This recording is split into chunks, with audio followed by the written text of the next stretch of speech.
আসসালামু আলাইকুম সবাইকে। আমার নাম মঞ্জুরা খাতুন মনি। বর্তমানে আমি একটি স্কুলে টিচার অ্যাসিস্ট্যান্ট হিসেবে আছি। আর আমি কমিউনিটি 4টা প্রজেক্ট রান করি। একটা exercise project, cooking project, fashion design project আর ডিজেবল প্রজেক্ট একটা।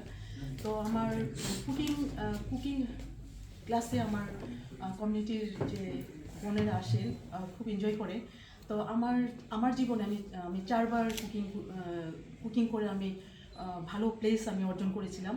তো এটাই হলো লাস্ট টমি মিয়ার কুকিং কুইন কম্পিটিশনে। তো তো যাই হোক, সবাই আমার জন্য দোয়া করবেন। আমি যেন মানে কমিউনিটি প্রজেক্ট রান করতে আমার খুবই এনজয় করি। এইখানে সব দেশের ওমেন্সরা আসেন, আর অনেক ধরনের রেসিপি এখানে তৈরি করা হয়। তো যাই হোক, এখন যেমন আমিও কালেক্ট করি যে কী রেসিপিটা তৈরি করব, এমন আমার যে কমিউনিটির যে ওমেন্সরা আসে তাদেরও ইচ্ছা মতো যে যেটা জানেন ওটাই আবার আমার ক্লাসে আর কি দেখানোর চেষ্টা করে। তো যাই হোক, ধন্যবাদ সবাইকে।